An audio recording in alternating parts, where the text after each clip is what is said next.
I stand at my gym office window watching rain hammer the glass. My phone buzzes in my hand. I glance down. It was a wire transfer request from Samuel Lawrence. My father, exactly $150,000. His message cuts sharp. Jack's wedding, send now. I froze. This lands 3 years to the day after he shut me down cold for $50,000 to save this gym. I remember driving home that night in the same brutal storm, gym doors chained shut behind me, my world collapsing. Now he demands triple. For my brother's party? I hit decline hard. Right then, standing in that office, I start planning the revenge that tears their world apart. But before that, let me tell you who I am. My name is Patrick Lawrence, 35 years old. Married to Lisa for 8 years. She's my rock. We live 10 minutes from here in a 3-bedroom house we bought ourselves. And this gym, it is in 3 locations now, valued at $2.8 million. I built every inch from scratch. Below me are 300 members pushing through their workouts, weights clanging, music pounding. They trust me with their transformations. That trust saved my life when my own blood turned their backs. 3 years ago, everything died. The pandemic hit like a bomb. Government locked down gyms for 4 straight months. I watched my doors close. No members walked in, no classes ran. Revenue crashed to 10%. Just desperate online sessions that barely kept lights on. I had 8 trainers working for me. Good men I hired personally, who watched me grow strong. I called each one into my office. "Take your final check," I told them, voice cracking.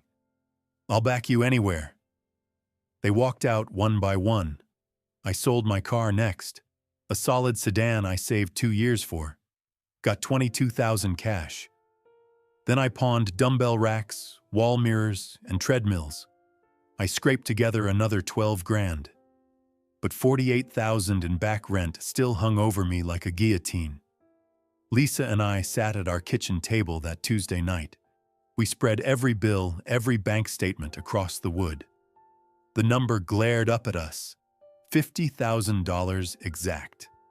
That's what I needed to pay arrears, renegotiate the bank loan, and stock up for reopening. Friends helped. One sent 5 grand, another 2.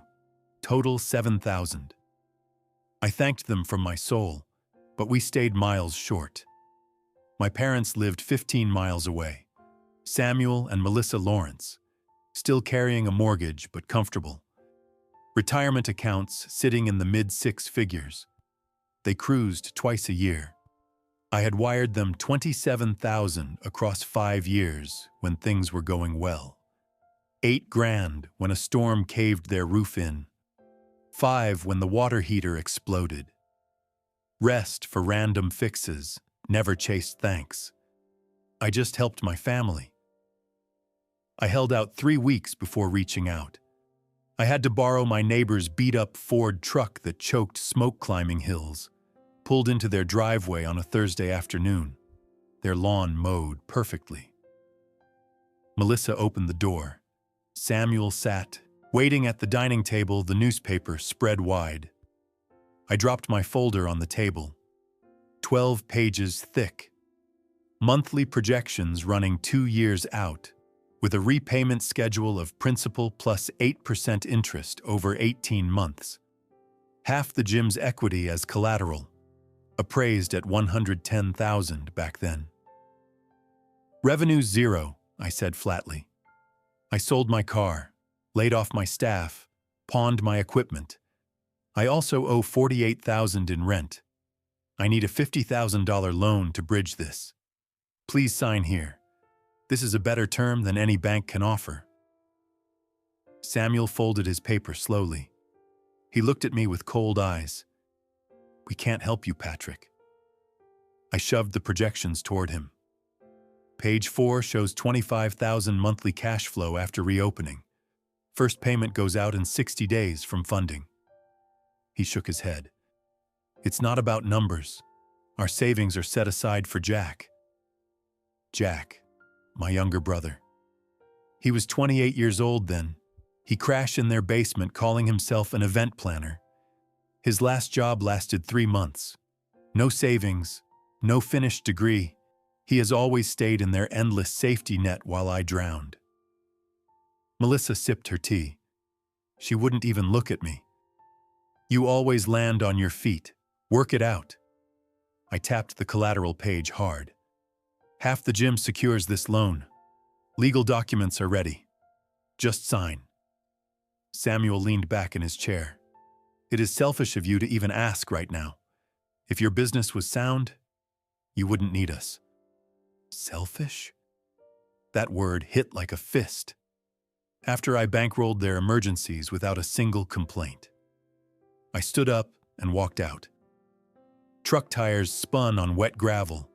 I drove home through rain that turned the highway into a blur. Samuel's voice looped in my head. Jack first. You're selfish.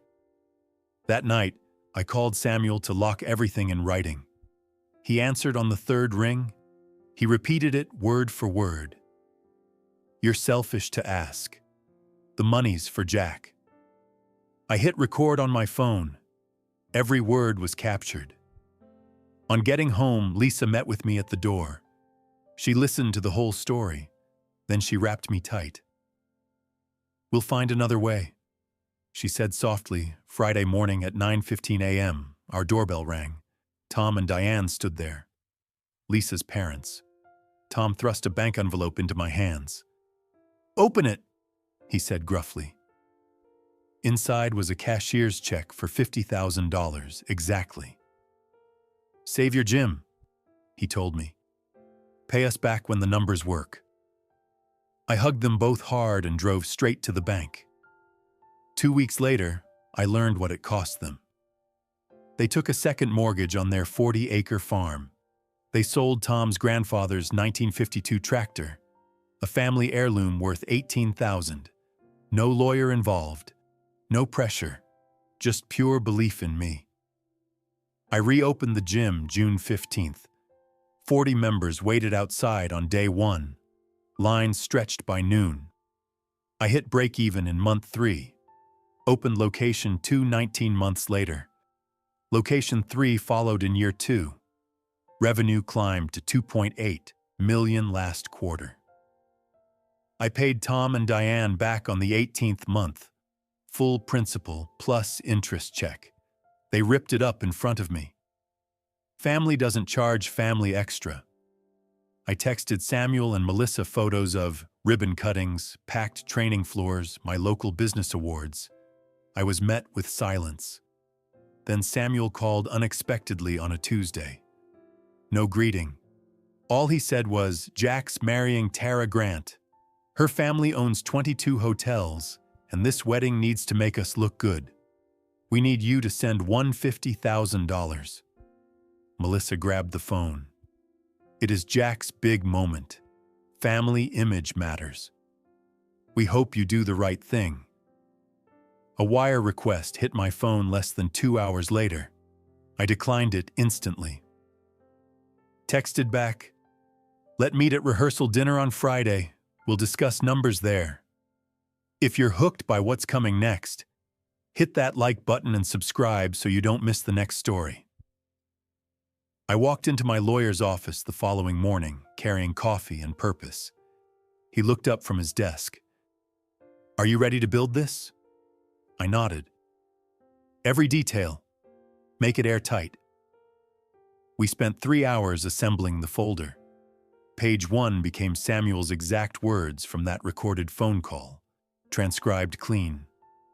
You're selfish to ask. The money's for Jack. My lawyer printed it in a 14-point font so nobody could miss it. Pages 2 and 3 listed every wire transfer I sent my parents. $27,000 total. $8,000 for the roof storm. $5,000 for the water heater in March 2021. The rest scattered across smaller fixes with every transaction stamped with dates and bank routing numbers. Pages 4 through 10 delivered the hammer. The counter loan agreement. $150,000 loan to Samuel and Melissa Lawrence. 8% annual interest. Repayment over 18 months. Collateral: their paid-off ranch house at 247 Oak Street. Appraised value $420,000. My lawyer looked at me. This mirrors what they denied you exactly. I smiled coldly. That's the point. He printed 5 copies, laminated the covers, professional binding. They sign or explain to everyone why not. I shook his hand and walked out at noon. I sat in my truck and called my banker immediately. "Patrick, what do you need?" I told him straight. "My parents' mortgage note. The balance is $420,000. I want it bought through the gym investor fund. Quietly." He went silent for 10 seconds. "You sure?" "Completely," I replied. He called back 30 minutes later. "Done. Transfer complete. Note's yours." I thanked him and hung up. The next call went to the lawyer. "Draft the letter. The payment will be due in 60 days from receipt or foreclosure proceedings begin." He sent the PDF by 2 p.m. I printed it on firm letterhead, signed it, and sealed it in certified mail. I drove to the post office and handed it across the counter. Tracking confirmed delivery by Friday noon to their mailbox. Samuel and Melissa had no idea their mortgage just changed hands. I called my cousin Mark next. He got invited to the rehearsal dinner too. "Mark, what's the inside scoop on this wedding?" I asked. He laughed hard. "You don't know? Samuel and Melissa begged Tara's family for matching funds weeks ago, called you unreliable, said you abandoned your family." My grip tightened on the phone. Jack, jobless 6 months straight, lives in their basement again. Event consultant title's fake. Tara's dad sees through it but stays polite. I thanked Mark and hung up. They trashed my name while demanding my cash. Classic. I stopped at the lawyer's office again. Topped off the retainer. $20,000 ready for anything. "Rehearsals tomorrow night," I told him. "Expect fireworks." He grinned. "I'll have my phone on." I drove home and opened the RSVP form for the rehearsal dinner. I filled it out and sent it to Samuel's email. Patrick Lawrence plus Lisa Lawrence plus legal counsel attending. His reply came 10 minutes later. "Bring check, no drama, showered at 4 p.m., dressed in my sharpest suit, tailored black, white pressed shirt, dark tie." Lisa looked at me. "Are you ready for this?" I kissed her forehead. More than ready. Grabbed one laminated folder copy. I slid it under my arm. Drove the black gym SUV across town to the flagship hotel. The marble ballroom glowed under floodlights, chandeliers visible through tall windows. Valet lines stretched 20 cars deep. Limos unloaded guests in gowns and tuxedos. I pulled up, handed keys to the valet, and walked through the entrance. Samuel spotted me within 5 seconds. He shoved through clusters of relatives and Tara's family, grabbed my arm hard. His face flushed red. "Where's the $150,000? Wire it now or leave?" I pulled the folder from under my arm, held it out calmly. "Read this first and sign it, then we talk about money." He ripped it from my hand, flipped it open to page 1. His own words stared back at him in bold print. Melissa crowded beside him. "What is that?" Her voice rose. Cousins turned heads. Samuel's jaw locked tight. "What kind of joke is this?" His voice loud enough to make conversations nearby stop. I kept my voice level, steady. "Same terms you denied me 3 years ago. Sign the counter loan, and I will fund Jack's wedding tonight." Jack heard the commotion and charged over. He yanked my sleeve. "Pay quietly or get out. You're destroying my night. You're destroying everything." His breath reeked of champagne. Tara stood at the bar 10 feet away, watching with sharp, calculating eyes. Her father, Victor Grant, 6'4" with silver hair and a custom suit, observed from beside her holding scotch. Samuel thrust the folder back at me. Jack will sign no debt for flowers and cake. This is insane. Whispers spread through the crowd like fire. I heard fragments. What's happening? Money trouble? Family drama? Tara walked up smoothly. She looked at me directly. You own gyms? Multiple locations? I nodded. 2.8 million in revenue last quarter. Her eyebrows lifted. My father scouts fitness partnerships for our hotels. You should talk to him. Victor approached right then and extended a hand. I shook it firmly. Patrick Lawrence? Tara speaks highly of your operation. What is going on? He asked. Immediately, I handed him a second copy of the folder. He opened it and read page 1.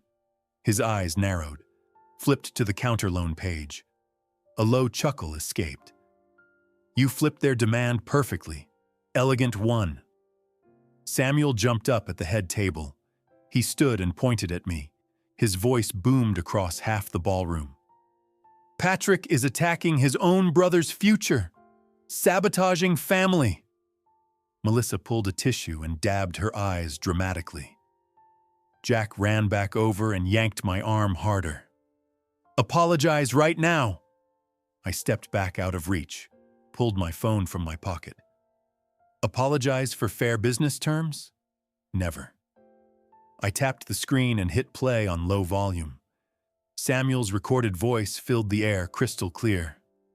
You're selfish to ask. The money's for Jack. Gasps rose from every direction. Tara's aunt covered her mouth with her hand. An uncle whispered to his wife. Victor leaned in closer to listen. The string quartet stopped playing mid-note. Samuel lunged forward, trying to grab my phone. I pocketed it quickly. Then the hotel security started moving toward us. Victor held up one hand. My venue, let him finish. He turned to Samuel and said in a cold tone, Control yourself. Jack's face drained white. Shut that off now. Tara crossed her arms. She looked at her father. Dad, are you hearing all this? The entire room went silent. Every conversation dropped dead. Samuel pointed at me with a shaking finger. All lies. He's twisting everything. I pulled the bank statements from the folder and held them up high. $27,000 I sent you. Proof stamped right here in black and white. Melissa turned to the aunts clustered around her table. She whispered urgently, Patrick's always been difficult, always caused problems. But the stares in the room shifted. Cold eyes turned on my parents instead. Victor pulled Samuel aside into a corner. I watched them exchange harsh words. Samuel's face went from purple to ash gray. Jack abandoned his spot and bolted straight to the bar to down a shot. Later, Tara cornered me after the salad course cleared. Tell me the whole story. Everything. I gave it to her straight. Pandemic shutdown, their flat refusal, Tom and Diane mortgaging their farm to save me. Her expression hardened. Jack already pitched my family weeks ago for matching funds. He called you unreliable and unstable. She pulled out her phone and texted Victor right there in front of me. Samuel tried one final approach before dessert. He cornered me near the restrooms. Drop this nonsense now. Send the cash quietly. We forget this happened. I shook my head and said, Sign the loan agreement, or explain to Victor Grant yourself why you won't. He stormed away. Melissa followed with her head down, tissue pressed to her face. Jack attempted giving a toast, but half the seats were already empty. Guests had started leaving early, making quiet excuses. Victor found me at the valet stand as I headed out. Send me a full business proposal on Monday morning. Trainers in all 22 hotel locations. Exclusive partnership, but cut ties with them publicly. My brand can't be associated with this kind of family chaos. I agreed and left the venue. Saturday morning, when I woke up and reached for my phone on the nightstand, I saw 23 text messages from Samuel lit up the screen. I scrolled through them. Apologize now. You'll regret this. Fix this immediately. You're destroying your brother. I deleted every single one without responding. Walked to the kitchen and poured coffee. Lisa sat at our table already dressed. Victor's proposal meeting is Monday, she said. She looked at me over her mug. Are you ready for this? I nodded. $4.2 million hotel deal. 22 locations coast to coast. This changes everything we built. She reached across and squeezed my hand. Your parents won't let this go quietly. I met her eyes. I'm counting on them making a move. I spent Sunday locked in my office drafting the proposal for Victor Grant. Full partnership details, exclusive gym trainers in all 22 hotel properties, staffing projections running 5 years out, revenue split breakdowns. I sent it at 9 p.m. He replied within the hour. Impressive work. Monday 10 a.m. sharp at my office. Monday morning hit cold and clear. Christmas Eve. I drove to the gym early and met my accountant in the conference room. We ran through the numbers together. The investor fund sat strong at $6 million in reserves. The mortgage note transfer showed complete in the bank system. Samuel and Melissa's house legally belonged to my fund now. The foreclosure letter I sent had been signed for Friday at 11:43 a.m. according to tracking. They knew exactly what I held over them. The 60-day countdown clock ticked loud. I got home at 6 p.m. Lisa had dinner warming in the oven. I barely sat down at the table when hard pounding rattled our front door. Bang, bang, bang. Not polite knocking. Angry pounding. I walked to the door and looked through the peephole. Samuel stood on my porch with Melissa beside him, his face twisted red with rage. I unlocked the door and opened it halfway, kept my body blocking the entrance. Send the $150,000 tonight, Samuel barked. No hello, no explanation, just demands. End this insanity now. I pulled the folded mortgage notice from my back pocket. I'd kept a copy ready for exactly this moment. I held it up between us. Pay your house note first. You've got 56 days left before I start foreclosure proceedings. Melissa's eyes went wide. Her hand flew to her mouth. You can't do this to us. That's our home. Same home you refused to risk when I needed help, I said. Now it's collateral I legally control. Sign my counter loan or lose the house. Samuel stepped forward into my space aggressively. You're tearing this family apart. Jack's wedding is Saturday. Tara's family is watching everything. You've humiliated us in front of everyone who matters. You humiliated yourselves, I said. I just made sure everyone saw the truth. He jabbed his finger hard into my chest. Fix this mess by Wednesday or you're finished. We'll make absolutely sure of it. Melissa grabbed his arm, trying to pull him back. Samuel, please, let's just go. He's not listening to reason. Samuel yanked his arm free from her grip. $150,000 by Wednesday morning. Final warning. He spun around and stormed to their car. Melissa followed behind him, crying. They peeled out of my driveway, spraying gravel across my lawn. Lisa stood behind me in the hallway. That was a direct threat. I nodded and locked the door. Noted. They're getting desperate. We went to bed at 11 p.m. I fell asleep fast. Then, at 11:47 p.m., my phone exploded with alerts. I jolted awake. Gym security system blaring. Smoke detected at location 1. Fire alarm screaming. I grabbed my phone and pulled up the live camera feed. Smoke poured thick from the back storage room. Orange flames flickered visible through the haze. I jumped out of bed and grabbed my keys. Dialed 911 running to my truck. There is a fire at 1847 Commerce Drive, my gym. Possible members inside, I shouted. The dispatcher confirmed fire trucks rolling. I drove 90 miles an hour across empty streets. 3 fire trucks sat in the parking lot when I arrived. Firefighters stormed inside with hoses. I watched helplessly as smoke billowed black from the roof. My heart pounded. Everything I sacrificed for. Tom and Diane's farm mortgage. All of it burning. The fire chief walked out 20 minutes later. He pulled off his helmet. "How bad is the damage?" I asked. "Before we continue, if you are enjoying this story, don't forget to like, comment, and subscribe."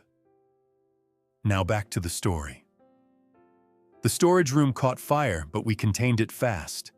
Your suppression system kicked in perfectly too, and because of that, you only have minimal structural damage. The chief responded. Relief crashed over me. "Anyone hurt?" He shook his head. The building was empty, but this wasn't accidental. We found accelerant residue. This is arson. 2 police cruisers pulled up. A detective in a gray suit stepped out. He took my full statement right there in the parking lot. "Who would want to torch your gym?" I hesitated for 5 seconds, then told him the truth about the threats. "Let's check my security cameras. Everything's digitally recorded," I said. We walked inside to my office. I logged into the security system and pulled up footage from 10:15 p.m. The parking lot camera caught it crystal clear. Samuel's car pulled into the lot. He got out and walked to the dumpster area. A guy in a dark hoodie met him there. Samuel pulled cash from his jacket and handed it over. The guy counted it under the streetlight. Looked like $50 bills, approximately 5,000 total. They talked for 2 minutes. The guy nodded. Then he walked to the back entrance, carrying a red gas can. Samuel got back in his car and drove away. The detective's jaw went tight. "That's your father?" "Yes, it's him," I replied. He copied the footage to his drive. "He'll be arrested. This is an arson conspiracy." I called Victor at midnight from my truck. "There was a fire breakout at my gym tonight. Arson. My father hired someone to burn it. Police have full footage now." He was silent on the line for 3 seconds. Then Victor's voice came back hard and clear. "You're clear of this?" "Completely. Fire systems worked exactly right. So we have minimal damage." He exhaled. "Don't worry, deal's still locked. We will sign Wednesday morning. Your family's completely insane, but you run a tight operation." Wednesday morning, I met Victor at his downtown office. Signed the partnership contract. $4.2 million over 5 years. Exclusive trainers in all 22 hotel properties. Revenue projections climbing to $12 million annually. Victor shook my hand firmly. "I recommend a public statement cutting family ties." He said. I nodded. "I have already drafted it." After the rehearsal disaster on Friday night, something else happened. Tara had already called Jack. My cousin Mark overheard it from the hotel room next door. Voices rising through the walls. "You lied about everything," Tara yelled. "Patrick's not unreliable. You are. 6 months unemployed? Your parents begging my family for money?" Jack's voice came muffled, pleading. The call ended with a door slamming. Saturday morning, Tara met with Victor in his office. She wants to cancel. Victor advised her to wait, see what unfolds. Bad optics to bail now with 200 guests arriving. Tara agreed reluctantly. "One ceremony," she told her father. "If anything else happens, I'm done." So the wedding proceeded. Saturday arrived. Jack's wedding day at Tara's flagship ballroom. I didn't attend, didn't need to. My cousin Mark texted me at 2:47 p.m. with live video. The ceremony ran in progress. Jack and Tara stood at the altar facing 200 guests. The minister held his book open. "Do you, Jack Lawrence, take this woman?" The ballroom doors exploded open with a bang that echoed off marble walls. 4 police officers marched down the center aisle in formation. Their boots hit the floor, synchronized and loud. Every guest turned in their seats. Whispers erupted like wildfire. The minister stopped speaking mid-sentence. The lead detective walked straight to the front row where Samuel sat in his expensive tuxedo. He stopped directly in front of him. His voice boomed across the silent ballroom. "Samuel Lawrence, you are under arrest for conspiracy to commit felony arson." Samuel's face drained white as paper. He tried to stand up. The detective grabbed his shoulder and spun him around rough. Metal handcuffs clicked shut around both wrists right there in front of 200 witnesses. Melissa screamed loud and collapsed sideways in her chair. 2 aunts rushed forward to catch her before she hit the floor. Jack stood frozen at the altar, watching his father get dragged backward up the aisle in handcuffs. Tara stared in complete horror. She turned to her father, Victor, sitting 3 rows back. He shook his head once. Final. She reached up, pulled off her veil, dropped it on the platform floor, and walked off. The minister closed his book without a word. The ballroom exploded into chaos. Phones came out recording. Voices rose shouting. Chairs scraped. Officers escorted Samuel through the doors, reading him his Miranda rights in the hallway. Mark's video caught every single word. The wedding was canceled. Tara's family released a public statement 2 hours later. Due to unforeseen legal circumstances, the wedding is postponed indefinitely. The wedding video Mark sent me went viral in the family group chat within hours. Samuel dragged out in handcuffs, Melissa fainting, Tara walking off mid-ceremony, Jack frozen at the altar alone. I watched it 3 times. No guilt, just satisfaction. Sunday morning, Melissa called from a blocked number. I answered. "Your father's in jail," she sobbed. "Bail is $250,000. We don't have it. The house mortgage, you own it. We have nothing." "You had $50,000 when I needed it," I said calmly. "You chose Jack. Now live with that choice." She screamed through tears. "He's your father. You're supposed to help the family." "Family helps when you're drowning, not after you're successful," I said. "Tom and Diane taught me that. You didn't." I hung up. Jack showed up at my gym Monday morning. Security stopped him at the front desk. I watched from my office window as he yelled, "Let me see Patrick!" His voice cracked. Face unshaven. Clothes wrinkled. The wedding destroyed him. Tara's family released a statement Sunday night. "Engagement permanently dissolved due to irreconcilable circumstances.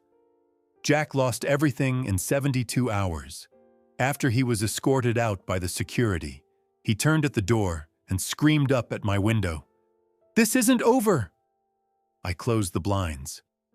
The trial for Samuel's crime started February 14th. The irony wasn't lost on me. I sat in the courtroom gallery wearing a suit. Samuel sat at the defense table in an orange jumpsuit. He looked 20 years older, gray hair thinner, face gaunt. Melissa sat behind him crying into tissues. The prosecutor called me first. I walked to the witness stand and swore in. Told the whole story. "Do you have evidence of the defendant's involvement?" the prosecutor asked. "I have the security footage," I said. I pulled up the video on the courtroom screen. Samuel's car pulling in, meeting the arsonist, handing over $5,000 cash. The guy walking to the gym with the gas can, Samuel driving away. Timestamps was clear, 10:15 p.m. the night of the fire. The courtroom went silent. Jurors leaned forward. Samuel's lawyer objected twice. Judge overruled both times. The prosecutor played the recorded phone call next. Samuel's voice filled the courtroom. "You're selfish to ask. The money's for Jack." Then my voice calmly responded, "I need $50,000 to save my business." Samuel again. "We can't risk our savings on you." I watched Samuel's face crumble. Melissa sobbed louder. Defense tried arguing Samuel acted under emotional distress. His son publicly humiliated him at a family wedding. The lawyer pointed at me. Patrick weaponized private family matters to destroy his parents' reputation. I stayed calm, didn't react. The prosecutor stood. The defendant hired an arsonist to burn his son's business because that son refused to fund a wedding after being denied help in a crisis. This isn't distress. This is revenge arson. The jury deliberated for 4 hours, came back unanimous, guilty on all counts: conspiracy to commit arson, felony property destruction, criminal threats. The judge delivered sentencing 2 weeks later. I sat in the same gallery seat. Samuel stood as the judge read, 5 years state prison, restitution of $1.2 million for property damage, business loss, and emotional harm to the victim. Samuel's knees buckled. Melissa wailed. Officers led him out in handcuffs. He looked at me once before the door closed. I stared back. No words needed. The media picked it up fast. Local news ran the story that night. Gym owner's father convicted of arson over wedding money dispute. The footage of Samuel's arrest at the wedding played on loop. The anchor called it a family feud turned criminal. Comments online exploded. 90% sided with me. People commented, "Parents who abandon kids don't deserve loyalty." He gave them $27K and they torched his business? Insane. Samuel and Melissa's reputation shattered completely. The image they fought so hard to protect, gone. My gym empire kept growing. Victor's deal launched March 1st. Trainers deployed to all 22 hotel properties. Revenue projections hit $12 million annually by year end. I hired back all 8 trainers I laid off during the pandemic. Gave them raises and equity shares. They cried. "You didn't forget us," one said. I shook his hand. "You didn't forget me either." I drove to Tom and Diane's farm in April, handed them an envelope. Inside, deed to a brand new tractor, 2024 model worth $45,000. "For the one you sold," I said. Tom tried refusing. I insisted. "Family takes care of family. You taught me that." Diane hugged me tight. "We're proud of you." Samuel and Melissa couldn't pay the restitution. The 60-day notice I sent had expired, so I filed for foreclosure. The court approved it. Their house became mine legally. I sold it 2 weeks later, and the proceeds went straight to my gym fund for damages the house they refused to risk for me now funded my expansion. Jack disappeared. Last I heard, he moved 2 states over working retail. No social media, no contact. Melissa moved into a 1-bedroom apartment. Called me once begging for help with rent. I didn't answer and told her not to reach out again. I learned something those years ago in the rain driving home from their house. Blood makes you related, but action makes you family. Tom and Diane risked their farm when I had nothing to offer but a promise. Samuel and Melissa demanded cash when I had everything and owed them nothing. If you want more stories like this, subscribe now, and don't forget to drop a comment. If it was you, would you have gone this far?